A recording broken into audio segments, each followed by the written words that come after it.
You're listening to the Life Like You Mean It podcast, episode number 17.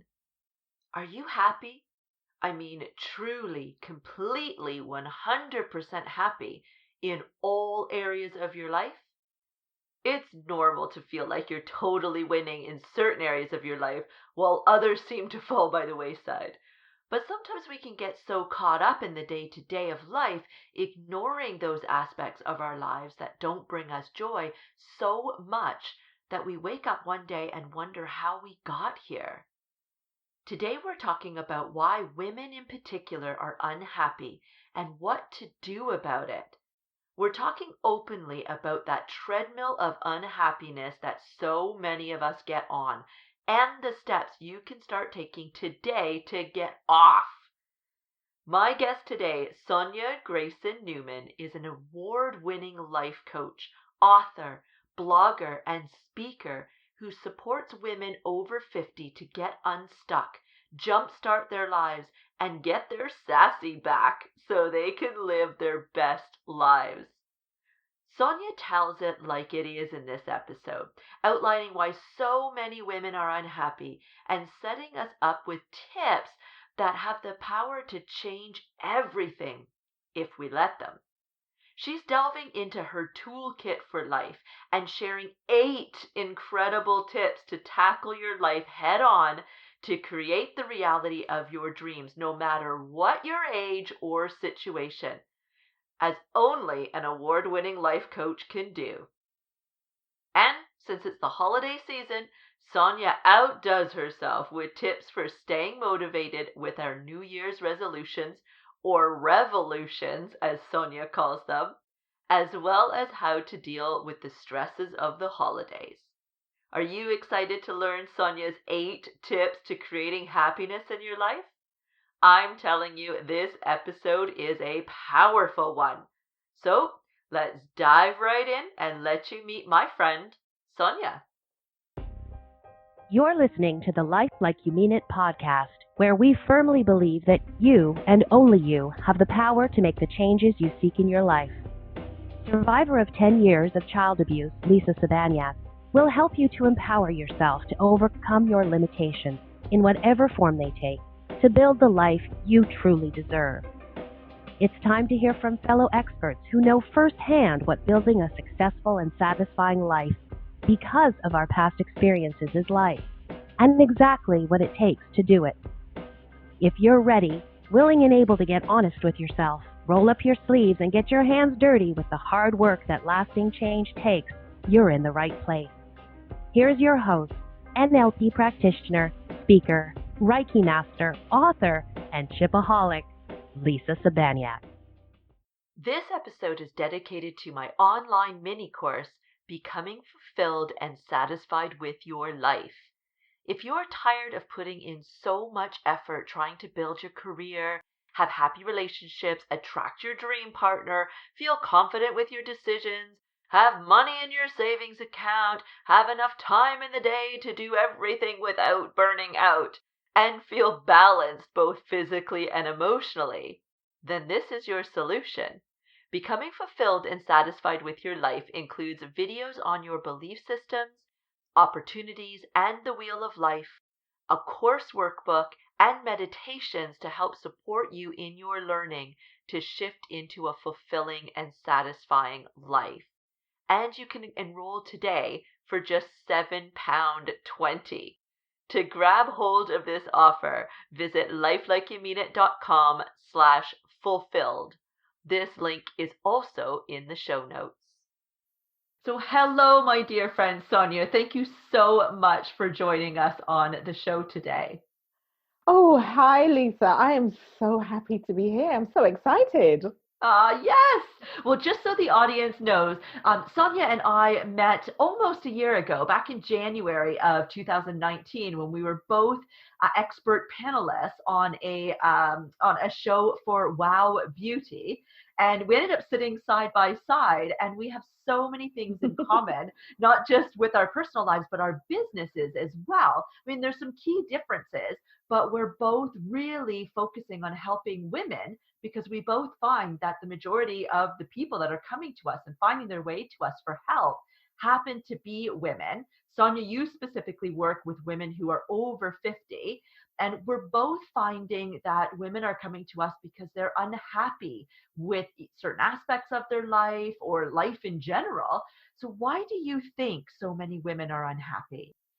Well, that's a brilliant question, Lisa, to start us off. I mean, so many women are unhappy because we have so many demands on us.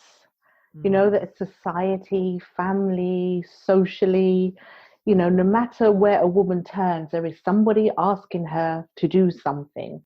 And sometimes the unhappiness comes from these conflicting demands on us. And also, we're never taught as women, as young girls, how to put ourselves first. We are always taught, how to serve other people as our primary role in life. Even as a little girl, one of the things that you do when you're playing house, you're playing mummy, you're playing with dolls, it's always about giving, giving, giving, giving. And that's a seed that's sown to us for a very, very young age. So as we get older and as we're growing and as we're developing into who we are, sometimes it comes with conflict because life has given us this tray and served us this tray of serving others. And we get to this point, particularly as we get older, we realize, hold on a minute, where am I in all of this? And we become unhappy. And sometimes we don't even ask ourselves that question because we're just going through life haphazardly rather than going through life through our own desires.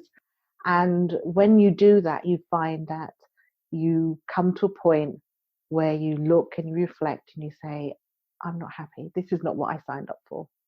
So that's for me, that's one of the reasons why I think there are so many women that are unhappy because we've been told for many years how to give to others rather than give to ourselves. That is so true. And I was just talking about this in an episode 15, I believe it was, with Right. my dear friend Chris Atley. We were talking about, for part of this holiday special as well, Yes. we're talking about the importance of self-care. Yes. And this exact subject came up where we realized in our lifetime alone, there's been so much progress that has happened.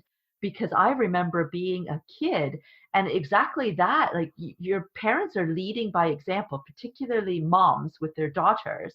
And it was a well-known concept growing up that mom is putting us first, right? Mom puts herself last, and that was something to look up to and admire. Yes. Right. That was something that, yes, oh, definitely. When I grew up and I have my family, I need to be dead last. I need to look disheveled. I need to Yes. be disheveled. Yes. If I'm not looking that way, I'm not doing a good job as a Yes. parent because I'm being selfish in some sort of Yes. way. And Yes. it was this whole concept that you just grew up with until probably about 10 years ago, I'd say, when the idea of self-care started to become something that women in particular started speaking about more. And, I remember even just 10 years ago when people would talk about self-care, even I would have that thought of, oh, well, isn't that a little bit delusional? Yes, yes, That's yes. just a little bit too indulgent for me. No, I've got people to see, places to go, things to do. I've got more important things than this frivolous Yes. kind of stuff, until you stop and really take count and just be like, wait a second, that actually means I'm saying there's more important things and people than me. That's What right. kind of message is that to myself? Yes. And what kind of message is that to our kids, right? Yes. Our kids are just like we were when we were kids. They're Yes. watching and they're learning. And so I can imagine if you're working primarily, Sonia, with women who are over 50, so that's 5 years older than me, Yes. they would obviously be suffering through the same sort of thing and just be that little bit longer Yes. with it than even I am right now, and perhaps our listeners even. And you can imagine how difficult that is to change that whole thought process around self-care and taking good care of yourself. And you're not diminishing the importance of your family and your children and other things by taking care of yourself. You're actually doing better for them by doing better for yourself. Yes. Yes, they, there's this saying that you can't give from an empty cup, Yes. and that's so important. You have to be filled, you have to feel whole, you have to feel that you are able to give in order to give. And the way that you fuel yourself is putting yourself first. There's Yes. that analogy that we all have heard many times, and I've used it many times. You're on the aeroplane, it's just about to take off. They're going through the safety instructions, and through the demonstration, it says if we lose oxygen in the cabin, the oxygen mask will come down. Please put on your own oxygen mask before assisting others. Yes. And I always use that analogy because it is so true. In order for you to give, we're not saying giving is wrong, Yes. but in order for you to give, you have to give from a place of being Yes. or able, not depleted. Yes. Absolutely. And it's about looking at, and we're talking also about families and how we learn as children. And I was having a conversation with my mum the other day, and we were talking about family and so forth. And I was reflecting, and I was saying, I don't recall seeing many of my aunts or my great aunts happy, really happy. When I was growing up, they didn't seem happy. They weren't, Gosh, that's so sad. yeah. I mean, when there were family occasions, yes, the women, they were in their kitchen and so forth, and they were together. There were some joyous moments. But in terms of the women themselves being happy or seeming quite independent of their husbands and their roles as mothers and wives, they didn't seem happy. And I took that, even when I was becoming a mother myself, and I'm a mother of four, and now a grandmother as well. So Yes. you reflect back on your childhood, and I look back and I say to myself, one of the things that I wanted to ensure when I was stepping into motherhood was that I wanted to remain and I'm using air quotes here, my own person, as well as being a Yes. mother and being a wife. It wasn't going to be what was going to be consuming my whole being and my whole existence. I wanted to have other things that completed me and added motherhood and being a wife into that full circle of who Sonia was, so it was important to me. And don't get me wrong, it's not always easy because, again, it's how we were raised and it's how we were taught, and it's all the images we see and things that we're bombarded with in terms of what women should be or who we should be or how we should behave. It's not always easy, and you always have to have these reminders. So yes, it's very, very common. It's something that comes up in all different guises. People don't all automatically say I'm unhappy. They just know they're not feeling fulfilled, or they're just not feeling right, or they come to a point where they say, isn't there more to this? Or that sometimes it comes around when their children have left home, they've gone to university, or they've left home to start their own life, and women look, the empty nest syndrome, and they look and they say, I have nothing that is me. Yes. They've lost their identity. There's a void. Yeah. Yes. There is a void. Yeah, I agree 100%. I think that there are two different types of people in the world, aren't there? There's the rule followers, the ones who grow up with seeing their moms, putting everybody else first and putting themselves last and all of that, that we've already talked about. And they say, oh, this is how things are. Yeah. And then you've got the ones who push the limits and say, well, wait a second, why are things like this? Right? Yes. And I'm definitely a rule follower until somebody else asks the question. When somebody else asks why, well, then my little brain gets going and being like, oh, that's actually a really good question. Why? Why is it like just because it was always done like this doesn't mean that this is the right way to do it? Let's relook at this. Yeah. So if there are other people listening who are like me and you just that's what moms were doing, and so that's what you're going to do as a mom as well, then this might be this kind of season of people openly talking about self-care might be the first time that it's really kind of posed the question for you, right? So we're here to say that you are definitely deserving of having to put yourself first. That is not indulgent. That is something that helps fill your cup, which makes you come to the table as the best version of you.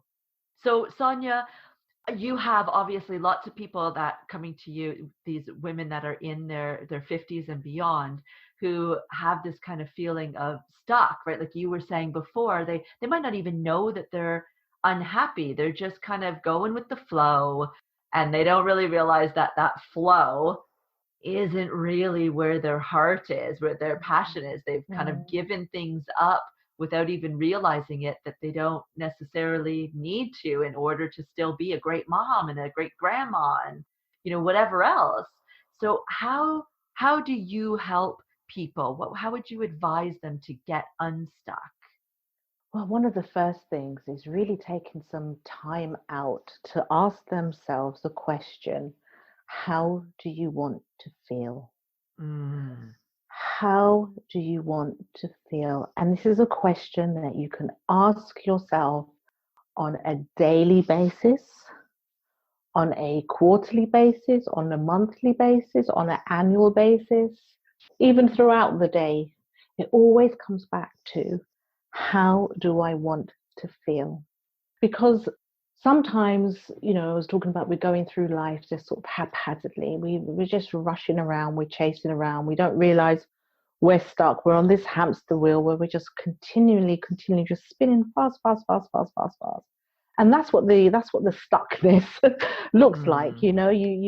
You don't know how to get off this treadmill, this hamster wheel. You're just spinning and spinning and spinning. What you have to do is really ask yourself, how do I want to feel? Because until you ask yourself that, you won't know what it is that you want. You have to ask yourself, what do you want what do you want out of life? What is it that is triggering this feeling or this non-feeling that you have? And what is it that you need to do to remove that feeling? Because when you're stuck, you can't see the wood from the trees. You really can't. So it's about taking a step out, and it's about starting to break things down in small steps. I love that. It's That's fantastic. yes. It's because unless you take that time out, you'll just continually spinning. You could just continue it. Yes, you'll just continue spinning. So it's really about, how do you want to feel? Because that's one of the questions we don't necessarily ask ourselves. What does happiness look like? What does unstuck look like? What does your perfect day look like? What does your perfect life look like? I mean, when I work with women, these are the type of things that I take them through. But even your listeners, if they were to sit down with a pen and paper, or if they dedicate a special journal and use this as a tool to really dive deep into who they are as a person and how they want to feel. And one of the things I would say to women is to start developing a toolkit. And your toolkit for life. So it's asking the question, how do I want to feel? It's looking at your life in a sort of 360-degree sphere, and looking at your life in different compartments. Right. And you're a coach as well, Lisa. We have this tool called the wheel of life, and that's one of the things that I always start off with. And it's looking at your life as a whole circle, as a wheel. And it's looking at your life, and then each spoke of that wheel is a different section, different compartment. And you look at your life, you look at your health, you look at your wealth, you look at your family, you look at your finances, you look at maybe faith, if you follow a particular faith, or your connection with the universe. You look at, I said health, didn't I? You look at your physical environment, You look at your career. You look at all of these different areas of your life and you score them. You give them a score between 0 and 10, 10 being the highest. And that will give you an idea as to, and what you're going to ask in each segment is, how do you feel within this segment? You know, is your health score in at, you know, you could score your health at a 6 or 7, because generally you eat well, but you don't move your body, you don't work out, or you don't exercise, you don't do dance, you don't do yoga, you don't go for a walk, you don't swim. You know, you may say, okay, so my health is a 6, I'd like to get it to a 10. Or you could be the other way around. You know, your health is completely shot, you're not eating well, you're not sleeping well, you're not moving your body, and you're expecting to do so much physically and your body's just not able to take you there. So you might score your body or your health as low as a 3 or a 4, and that would indicate that you need to take some action on that pretty soon. You might look at your finances, and your finances may be good. You might say, yes, I earn X amount, I save X amount, I enjoy using my money to improve my quality of life, maybe give to a charity or something like that. You're quite content. You know, you've got provisions made for the future. So you might say, my finances are a good 9 or 10, or 8, 9 or 10. So you do this all the way around the wheel. You're looking at your life in all these different sections and you're scoring them. Now, what you're going to then do is you're going to join up this wheel and all the different points around the wheel. And ideally, for an ideal life, they should join up and the wheel should be smooth. So if you think of a wheel, for a wheel to turn and to move smoothly, all the points are at the similar point. So let's say everything should be a 10. That's what you're aiming for, ideally. And that's how you can tell if you're traveling on a bumpy road or on a smooth road. So if all your lines join up together at 10, your life is, pretty smooth. But if you've got some that are 2, some that are 4, some that are 7, some that are 10, if that wheel is then spinning, it's going to be a bumpy ride. So you choose which ones that you're going to work on first. And usually for me, I work on the ones that are the lowest numbers. And I do this exercise even for myself, say twice a year. I do it at the beginning of the year, and that helps me to sort of plan my year. So I usually do it, end of December, beginning of January.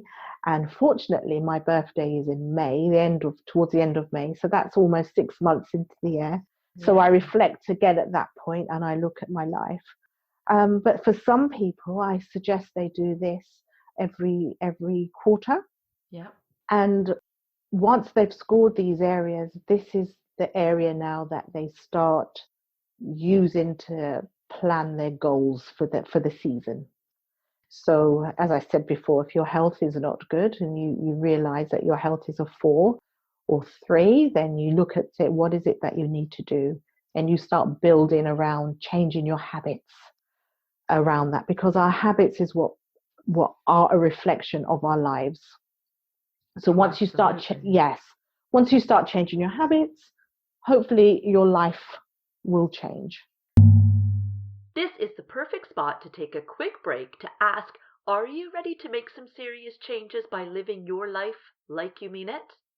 I've got just the thing for you.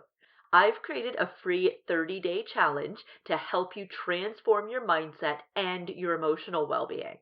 For 30 days, you'll receive a daily email packed with goodness, including a new mindset exercise for you to tackle, as well as fun things like meditations.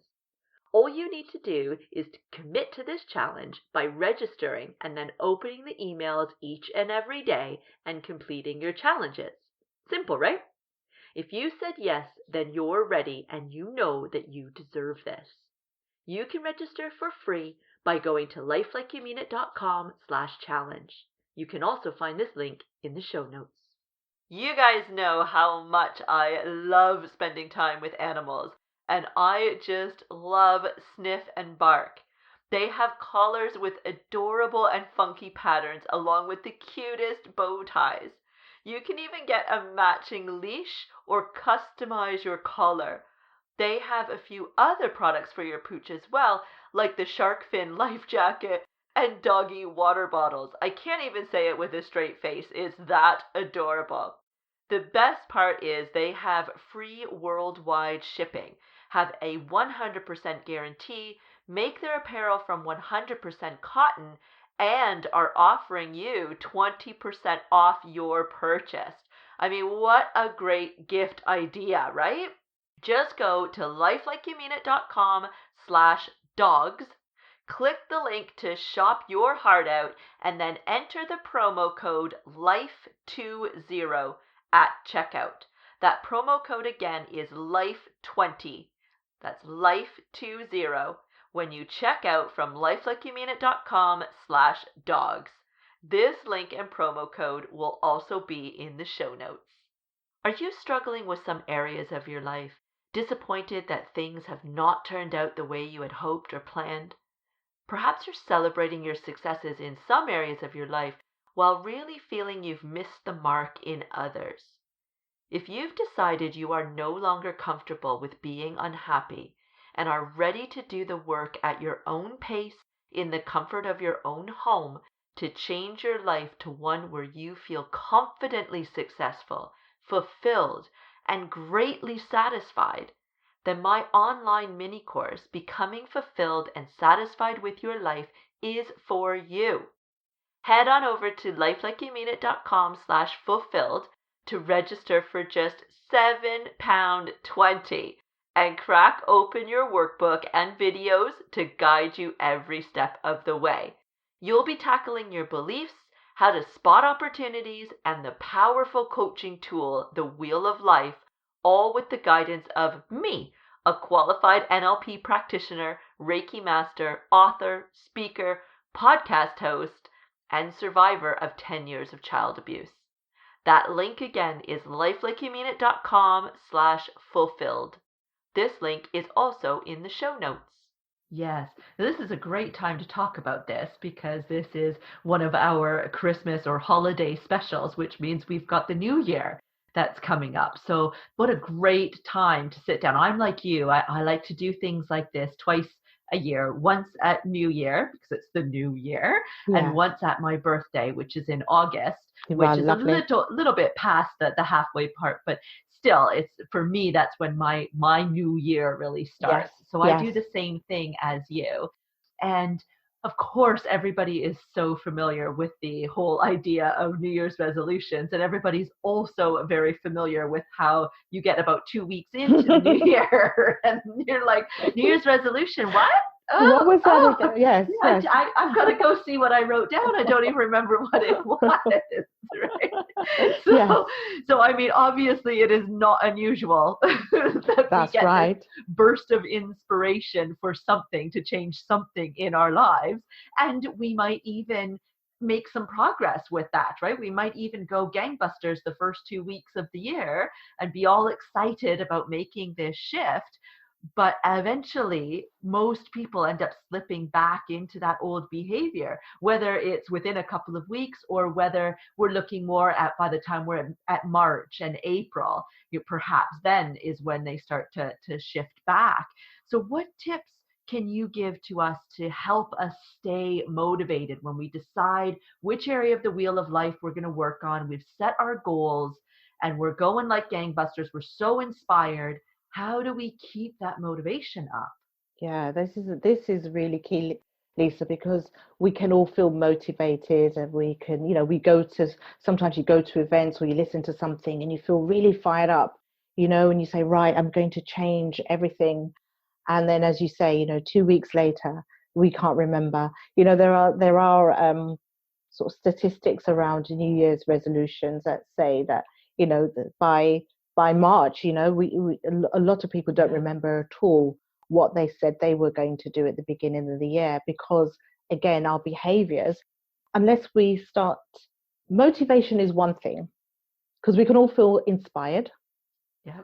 We can all feel fired up, but it's what is going to keep us going. So that my tip is, and I mentioned earlier about habits. It's really looking at our daily habits. And I'm quite a gung-ho type of person when it comes to habits, and this is what's worked for me, because I found in the past that unless I completely, and I it's funny, I don't actually say New Year's resolutions anymore. It's like New Year's revolution, because it's going to take it's going to take a revolution to change the behaviors that are indoctrinated and ingrained in our behavior patterns. I love So that. it's to me, it's a New Year's revolution.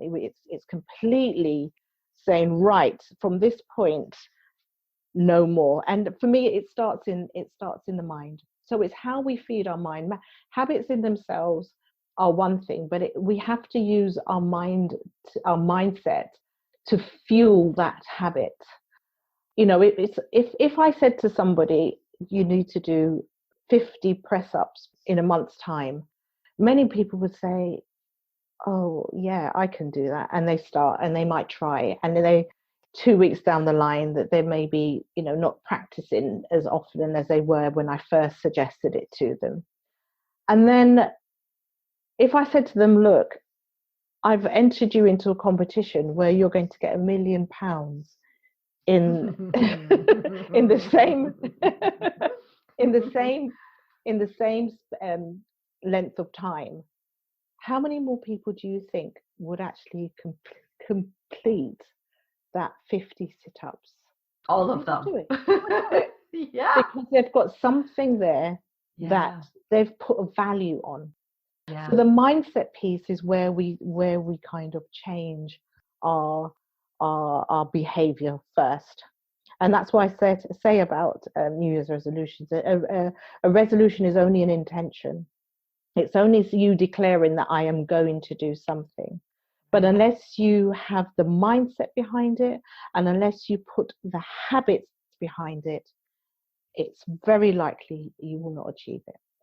And those habits, say for example, if you're going to start doing those 50 press ups, then you need to say, why am I going to do the 50 press ups? Now, £1,000,000 reward at the end of it is enough for most people. Yeah. To motivate most people. But unfortunately, in life, not many of us is going to be offered going to be offered £1,000,000 for doing 50 press ups. So we have to look at the other benefits as to why we are going to do these 50 press ups. And it's usually the why is our driving force. So we have to keep that why front of mind. So, for example, you might be saying, I'm going to do 50 press ups because I want to be healthy. And you ask yourself, well, why do you want to be healthy? Because I want to look good. Why do you want to look good?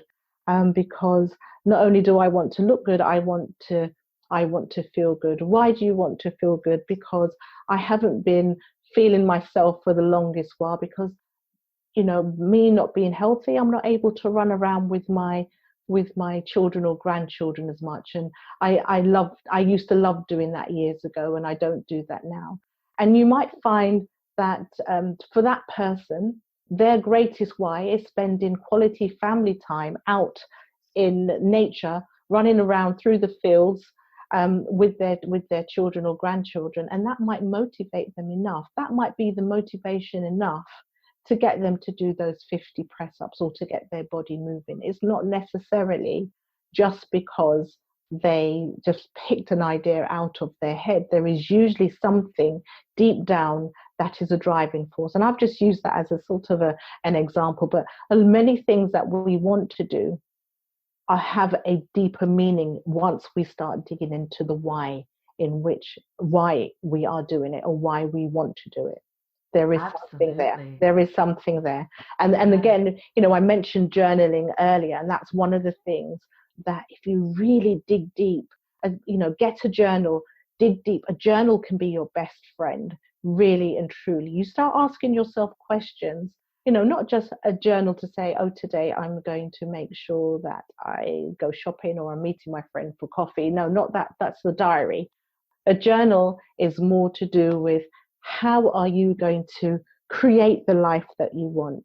How are you going to be the woman that you want to be? How are you going to stand out in this world, being you and celebrating you? So your toolkit and the things that are going to keep you motivated is one, I always say, journaling, knowing your why, creating, having affirmations around you that really do inspire you when you feel down, when you don't feel motivated, because those days will come. Those days. Oh, absolutely, they those, will. those, not even those days, those moments in the days, because they're going to come frequently. Yep. You're not always fired up, but it's about surrounding yourself with the things that keep you inspired. So find those things. How is it? How do you feel inspired?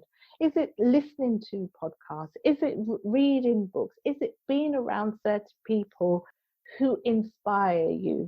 Have you got a group of friends or that special friend that just gives you that motivation and that burst of energy? Do you need an accountability partner that the two of you can be on a similar path and you check in with each other on a regular basis? Are you looking after yourself? We talked about self-care and so forth. All of these things help with your motivation. Do you listen to inspirational music? I mean, that's one of the things that gets me fired up. If I don't feel great sometimes, I can put on some inspirational music and I have a dance in my kitchen and I'm feeling, yes, it's about raising the energy. And what do you do to raise your energy? Because as humans, we are energy. And our energy can get zapped. We can be influenced by external things. There is the energy of the planet. There's energies of people. There's all of this that we can be that can influence our mood and influence our motivation and inspiration. So, in order for you to keep motivated, write down what you want. Write down your goals. Don't just write them down and put them away. Write them and keep them front of mind. Have them on post-it notes, have them on the mirror, have your affirmations out.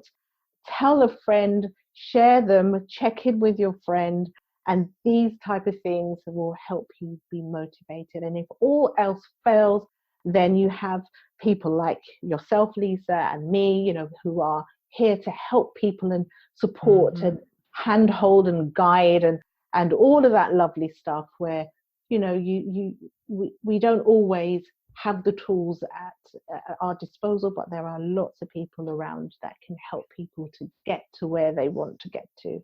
And it's about having a roadmap. It's about knowing where you want to go and having your tools that will help you get there. I love it. Absolutely. Oh, that's so great. The audience is going to get so much from this. Thank you so much, Sonia.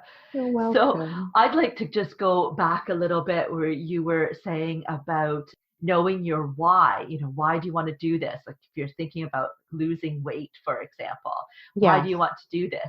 And I think that, it's so true. Knowing what your why is and the deeper part of your why, but don't just assume that your why is the same as what your why was the last time that you were doing this too, right? Yes, because I know, I know for me as, a 45-year-old woman now, I am gaining a little bit of weight here and there because of my metabolism changing and things like that. And I tried to set a goal not too long ago to lose a little bit of weight. And I was looking at this future holiday that I had, and I was thinking to myself, oh, yeah, because, I want to look good in my bathing suit. Yes. And then I realized a couple of months later that I had done absolutely nothing to change my habits whatsoever to lose the weight. And I looked back at it. It was like, well, why? Why haven't I done it? I was motivated, was I not? And then I realized, well, I don't actually care now what I look like in a bathing suit. That's not my motivation. It's not my why, right? With age has just come this level of security and confidence that it doesn't matter to me anymore. I just assumed that would be a great motivating factor because it always was in the past. If I gained a little here or there, or I just wanted to tone up or something like that, it was always about what I looked like. And that's no longer relevant for me. It's what I want to feel like. or Yes. like you said, getting down to the root of being able to do some of the things that you used to be able to do that you now can't do as well or as frequently or Yes. for as long or whatever it is. Yes. So really get real with yourself Yes. for what your Yes. why is. Because these whys are very individual. They Yes. are and you learn so much about yourself and what your life priorities are by going through that exercise, because it will throw up things that you actually may have thought, I didn't realize that was the case for me. Yeah, exactly. Oh, I love this. All right, so we are obviously, this is a holiday special, and there's lots of women that are going to be listening to this, and men as well, but obviously we both focus more with women. So, there's a lot of women that have a lot of pressure on them over the holiday season. So, we're giving them lots of amazing advice and tips for them to use when setting their New Year's revolutions, not resolutions, for this year, and get them starting off right and really get a good look at what's motivating them, what's their why, and how they can make sure that they stay motivated this year for 2020, which is fabulous. But let's look at the fact that they are feeling a lot of pressure right now because of the Christmas holiday season and trying to, maybe just do it all, maybe have their decorations perfect and their meal is perfect. And they've got 16 different families they've got to visit and 5 different parties that they've got to go to in one day. And, all this stuff that people end up feeling over the holidays. So what would be your top tips for dealing with the pressures of the holiday season? Right, okay, that is so common. I mean, again, it's one of these things that I think is predominantly pressures that are put on women. I don't think men have the same pressures generally over Christmas. And I think, the pressures start off really, there are so many. They start off with the financial pressures. There's gift giving now Yeah. oh my gosh, Lisa, when you think of the amount of money that is spent over the holiday season with people buying. I mean, the Christmas and holiday shopping now starts, I don't know, end of August, September. You started seeing people buying, but it's not necessarily the fact that they're buying, because there is some benefit in planning ahead, but it's the amount that is being spent. The financial pressures are enormous, Yeah. And I always say, I remember writing a blog post about this probably a good 4 or 5 years ago, maybe. And I remember saying, it's not just about giving gifts of monetary value, but people want to receive gifts, or we need to change the direction of gifts to more gifts that come from the heart. So, making your own gifts. And I remember in this blog post, I was saying, get your Martha Stewart on and, start making, people love handcrafted gifts that are made with love. And I think there's a lot of that happening again now, although it can be quite pressurized, this whole gift giving, whether it's money or whether it's, making gifts. But it could be things that we could be doing. We could be sort of sharing things now, more sustainable gifts, making things, using gifts with less plastics and so forth. So in terms of the pressures, I would say financial pressures, stick within your means. Stick within your means. Yes. The holiday seasons, it's not just gifts. It's maybe outfits. It's maybe going to many Christmas dinners, and different functions. It's, buying new makeup and getting your hair done and all of these things which are fun, but can take away sometimes the essence of the holiday season. Yeah.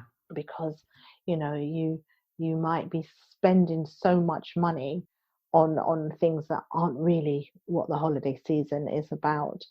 I would say the other thing is, don't do too much. Don't be trying to put on a big spread where it's not necessary. So much waste happens at Christmas and at holiday season. We're trying to, again, it's this thing with us women, we're trying to please everybody and trying to put on the biggest banquet and the biggest spread. And I do this as well.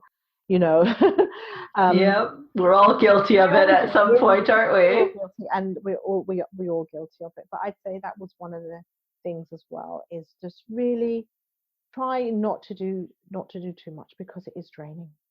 It is draining. Yeah. And if you are going to do it, make sure that you put some time in for rest, for yourself, for self-care.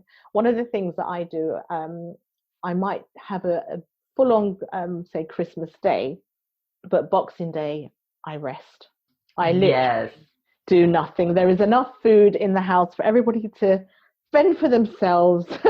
That's right. Yes, and I just curl up and just watch movies and maybe have some chocolates and then nibble on food here and there. But that was a tradition in my household. When my children were younger, that don't disturb mum too much on Boxing Day, because she was so tired. But that was for me. That was how I took the breaks off. Perfect. I did it all on the Christmas day, knowing that come Boxing Day, it was my time for rest, hot baths, chocolate. Yes. Champagne and oh yes, girl, you are talking my language. Yes, chocolate, champagne, and lots of leftover food, and time that I also took for some deep breathing, meditation, yoga, and watch a movie and read. And I would suggest that even if the day gets crazy, family time or at Christmas time.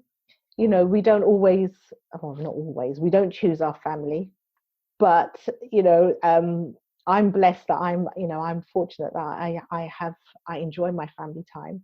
But there are some people where family time can be quite stressful. Yeah. You're talking about, maybe cousins or siblings that don't, maybe you get on with everybody, but they don't talk to each other, or there's this, this family tension that's there. And there might be even some family members that get on your last nerve, and you've just got to, you might try and manage that scenario. And I say, that you should take some time out for yourself, go for a walk. Take some time out, go into a room, do some breathing or some meditation.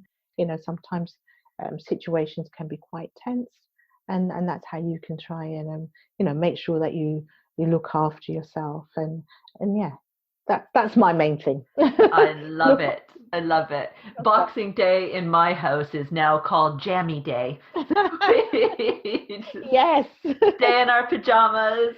I like what you said. There's more than enough food in the house. I mean, come on, we've just had a huge Christmas meal the day before. So fend for yourselves. Have whatever leftovers you want.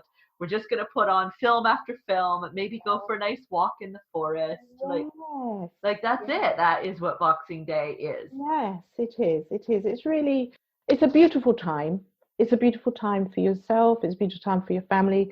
It's also a beautiful time to, remember those who are no longer with us, whether close or further. And it's just a time for reflection and to count our blessings as well. Yeah. So I would say for the holiday season, the main thing is just to put in some downtime, some time for reflection. It's not all go.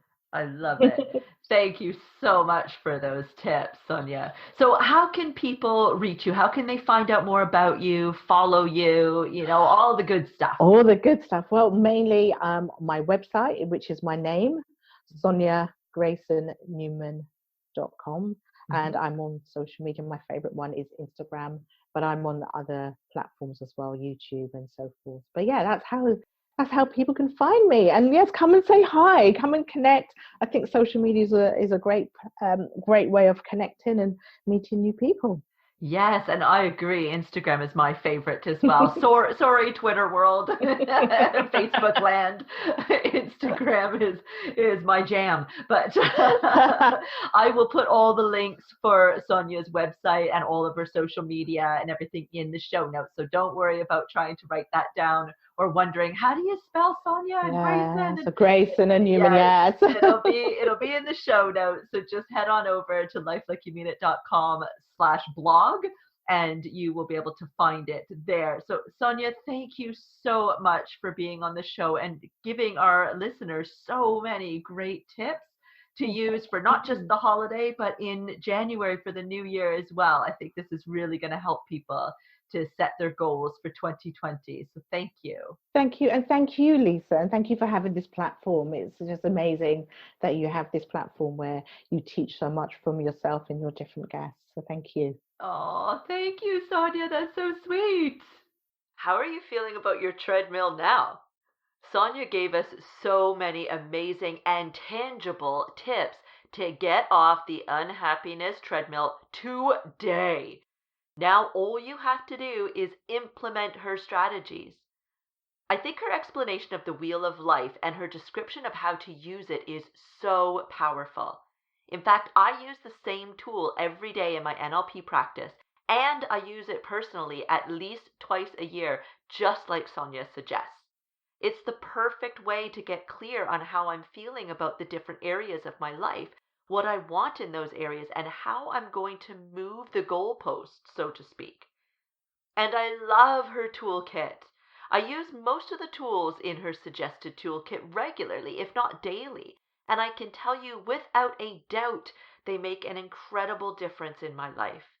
Using the wheel of life helps me get clear on my why and what's important to me, while affirmations and meditation help me clear my head, center myself, and ground my energy so that I can tackle my game plan without fear running my show.